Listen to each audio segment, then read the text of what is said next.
दोस्तों, आप अपना यूपीएससी का पहला अटेम्प्ट देते हैं, सिलेक्शन नहीं होता। ऑब्वियस सी बात है, आप डिसहार्टेंड फील करते हैं। आप दोबारा फॉर्म फिल करते हैं, नेक्स्ट अटेम्प्ट, सेकंड अटेम्प्ट, दोबारा पेपर देते हैं, आपका प्रीलिम्स फिर से क्वालिफाई नहीं होता। अगेन डिस्करेज, डिसहार्टेंड फील करते हैं।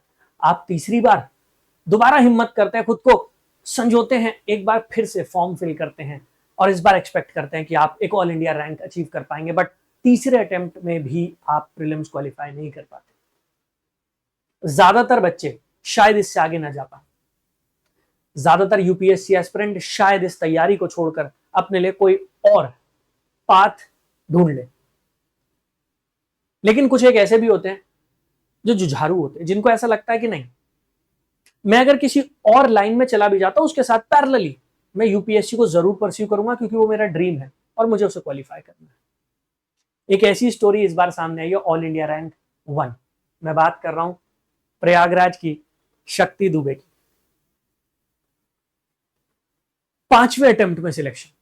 पहले 3 अटेम्प्ट में तो प्रीलिम्स तक क्वालिफाई नहीं हुआ। चौथे अटेम्प्ट में इंटरव्यू तक गई जरूर, बट 14-15 नंबर से सिलेक्शन रह गए। 5वां अटेम्प्ट फिर दिया, इस बार और बेहतर तैयारी के साथ दिया and finally all India rank 1। आप जानते हैं ऐसा क्यों हुआ? ऐसा इस वजह से क्योंकि पिछले 3-4 अटेम्प्ट में, जब पहले 3 अटेम्प्ट में उनका प्रीलिम्स क्वालिफाई नहीं हो पाया, वो मेंस की तो तैयारी कर ही रही थी, उनका मेंस स्ट्रांग रहा होगा, हालांकि प्रीलिम्स क्वालिफाई नहीं हो पा रहा था। कई बार ऐसा हो जाता है, कई बार हम 0.5, 1 नंबर, 2 नंबर इससे प्रीलिम्स मिस कर देते हैं, वही उनके साथ हुआ। बट वो लगी रही और अल्टीमेटली 5वें अटेम्प्ट में हिंदुस्तान टॉप मार दिया। बात करें शक्ति दुबे जी की। 2018 में तैयारी शुरू की थी, प्रयागराज से बिलोंग करती है, अपनी स्कूलिंग प्रयागराज से पूरी की। उसके बाद ग्रेजुएशन के लिए इलाहाबाद गई। इलाहाबाद यूनिवर्सिटी, एक जमाना था जब हिंदुस्तान के ज्यादातर टॉपर इलाहाबाद यूनिवर्सिटी से आते थे। इलाहाबाद यूनिवर्सिटी में एडमिशन लिया, ग्रेजुएशन पूरी की। इसके बाद BHU, Banaras Hindu university, India के प्रीमियर टॉप मोस्ट यूनिवर्सिटीज में से एक, वहां से पोस्ट ग्रेजुएशन कंप्लीट करती है और 2018 में यूपीएससी की तैयारी में आती है। 7 साल का संघर्ष है ये। बहुत सारे लोगों को ऐसा लगता है कि नहीं, आज मैं तैयारी में आ गया हूं, नेक्स्ट ईयर मेरा एग्जाम क्लियर हो जाए। बहुत अच्छी बात है, ऑब्जेक्टिव एम वही होना चाहिए, सोच वही होनी चाहिए कि नहीं, पहले अटेम्प्ट में हम एक अच्छी रैंक लगाएंगे, एक आईएएस बन जाएंगे, आईपीएस बन जाएंगे। बट अगर नहीं होता तो इतना भी याद रखना चाहिए कि कई बार ऐसा होता, क्योंकि यूपीएससी सिर्फ पढ़ने से नहीं निकलता। बहुत बार ना, आपका जो लक है, आपकी जो किस्मत है, वो भी आपका साथ देनी चाहिए, तभी जाकर अल्टीमेटली वो क्रैक हो पाता। शायद पिछले 4 अटेम्प्ट में दुबे जी का लक फेवर नहीं कर रहा था और 5वें अटेम्प्ट में सीधा हिंदुस्तान टॉप। तो 2018 से तैयारी कर रही थी, साइंस साइड की स्टूडेंट थी, बायोकेमिस्ट्री की ग्रेजुएट है बीएचयू से। सपना था डॉक्टर बनने का, लेकिन डॉक्टर नहीं बन पाई। डॉक्टर इसलिए नहीं बन पाई क्योंकि उनके मार्क्स उतने नहीं आए। उनको डेंटिस्ट्री ऑफर की गई थी, उन्होंने परस्यू करने से मना कर दिया। उन्होंने कहा डॉक्टर बनूंगी अगर बनूंगी तो, नहीं तो फिर बीएससी कर लेंगे और यूपीएससी की तैयारी करेंगे। जब वो पोस्ट ग्रेजुएशन में थी बनारस हिंदू यूनिवर्सिटी में, तभी उन्होंने मन बना लिया था कि यूपीएससी की तैयारी करूंगी, एक एडमिनिस्ट्रेटर बनूंगी। खैर, और भी जानेंगे उनके बारे में, कैसे रहे पहले कुछ अटेम्प्ट। लेकिन उससे पहले अगर आप भी यूपीएससी क्रैक करने का जज्बा रखते हैं, सपना रखते हैं, तो आप मेरे साथ जुड़ सकते हैं। ये रहा टेलीग्राम चैनल का क्यूआर कोड, इसको स्कैन कर लीजिए। जब इसको स्कैन करेंगे तो आपको टेलीग्राम चैनल मिल जाएगा, उसके साथ जुड़ जाइए। टेलीग्राम चैनल पर जितनी भी क्लासेस में लेता हूं, उन सभी की पीडीएफ आपको अवेलेबल है फ्री ऑफ कॉस्ट। इसके साथ साथ चैनल पर नए हैं तो चैनल को सब्सक्राइब जरूर कर लीजिएगा, बेल आइकन को प्रेस कर दीजिएगा, क्योंकि 2 इंपॉर्टेंट क्लासेस डेली बेसिस पे चल रही है। 12 बजे पॉलिटी की क्लास है, जिस क्लास में मैं आपको complete polity including the current affairs वो सब कवर करवा रहा हूं, और 4 बजे ऑल सब्जेक्ट्स की क्लास चल रही है, जिस क्लास में पॉलिटी को छोड़कर जीएस में बाकी जितने सब्जेक्ट्स हैं वो सब मैं यहाँ पर कवर कराता हूँ, इंक्लूडिंग करंट अफेयर्स। तो ये दोनों क्लासेस अटेंड कीजिए। 25 मई को आप देखिएगा कितने सारे क्वेश्चन आपको क्लास से मिल जाए। अब जैसे मैं आपको बता रहा था कि उनकी जो स्टोरी है ना, वो मिस्ड अटेम्प्ट्स की है। हम हमेशा ये कहते हैं कि जो फेलियर होता है ना, वो एक स्टेपिंग स्टोन होता है टुवर्ड्स सक्सेस। उन्होंने वो प्रूव किया।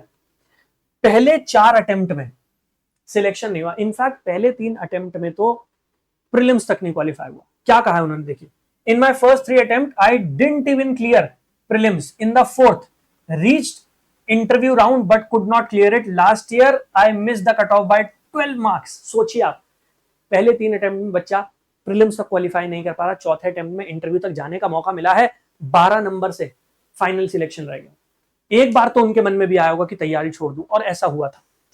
That was the lowest point in my life, I really thought I should give up. चौथे अटेम्प्ट के बाद जब इंटरव्यू क्रैक नहीं हुआ, 12 नंबर से सिलेक्शन रह गया, और सिलेक्शन होता भी तो लास्ट के रैंकर्स में होता। आज हिंदुस्तान टॉप किया है, तो उन्होंने भी ये सोचा कि छोड़ देती हूं तैयारी, बट तैयारी गिव अप नहीं की, छोड़ी नहीं। इंस्टेड उन्होंने क्या किया, उन्होंने अपने बैग्स पैक किए और आ गई दिल्ली कि नहीं, ये अटेम्प्ट और शिद्दत से और बेहतर तरीके से दूंगी, और बेटर गाइडेंस में कोचिंग के साथ दूंगी, और क्लियर जरूर करूंगी। Instead, she packed her bags and moved to Delhi. It was only my family who stood by me throughout this journey. जितने भी टॉपर्स आप देखोगे ना कहीं ज्यादातर अपनी फैमिली को क्रेडिट जरूर देंगे, क्योंकि फैमिली ही वो पिलर होता है जो हमेशा टॉपर्स के साथ खड़ा रहता है और उनको इंस्पायर करता है, मोटिवेट करता है थ्रू दैट डार्क फेज जब सिलेक्शन नहीं हो रहा होता। रैंक नंबर 91, उनके ऊपर भी मैंने एक वीडियो बनाई है, चैनल पर मौजूद है, जरूर देखिएगा।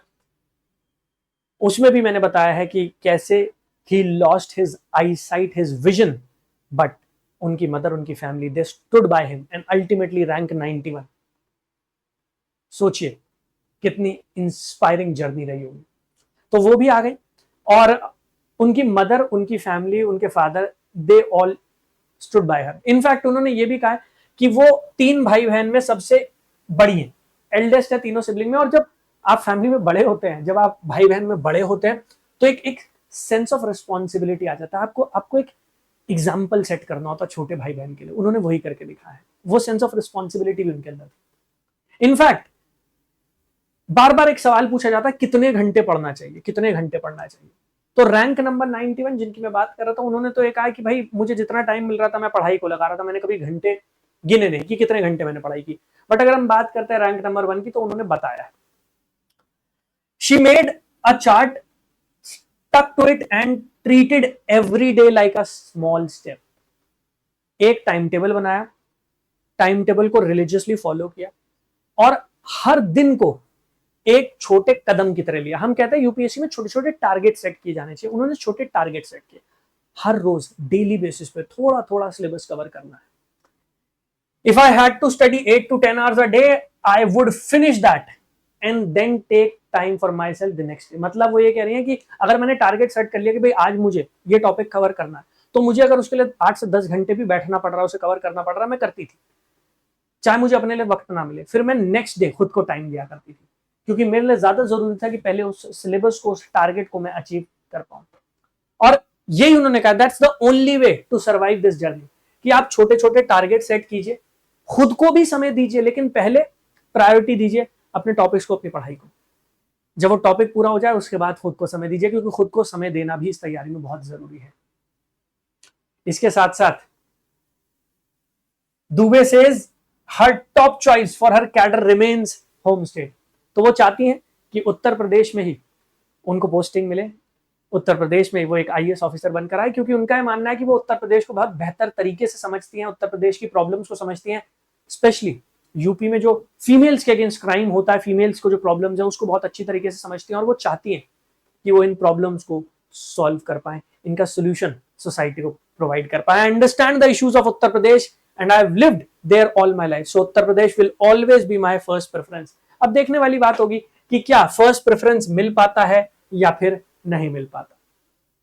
जैसा मैंने आप लोगों को बताया कि अगर आप यूपीएससी की जर्नी में आगे बढ़ना चाहते हैं, अगर आपको मेरी कोई भी हेल्प चाहिए, आप मुझे टेलीग्राम पर रीच आउट कर सकते हैं। टेलीग्राम आईडी एक बार फिर से मैं आपको बता देता हूं, ये रहा क्यूआर कोड। आप इस क्यूआर कोड को स्कैन कर सकते हैं, आपको टेलीग्राम चैनल मिल जाएगा, उसके साथ जुड़ जाइए, वहां पर हर क्लास की पीडीएफ आपको मिल जाएगी। इसके साथ साथ अगर स्ट्रैटेजी बनाने में कोई हेल्प चाहिए, ये मेरी पर्सनल टेलीग्राम आईडी, आप यहाँ पर भी मुझे रीच आउट कर सकते हैं। 12 बजे पॉलिटी की क्लास है, 4 बजे ऑल सब्जेक्ट्स की क्लास है। सब्सक्राइब कर लीजिएगा चैनल को, नोटिफिकेशन ऑन कर लीजिए, बेल आइकन को प्रेस कर दीजिए, जिससे सारी क्लास आप अटेंड कर पाएं और अगले साल या नेक्स्ट ईयर जब भी आप पेपर देने जाना चाहते हैं, आपको भी हम एक टॉपर की तरह देख पाए। मिलेंगे आपसे दोबारा एक ऐसी ही इंस्पायरिंग स्टोरी, एक इंस्पायरिंग जर्नी में। तब तक के लिए जय हिंद।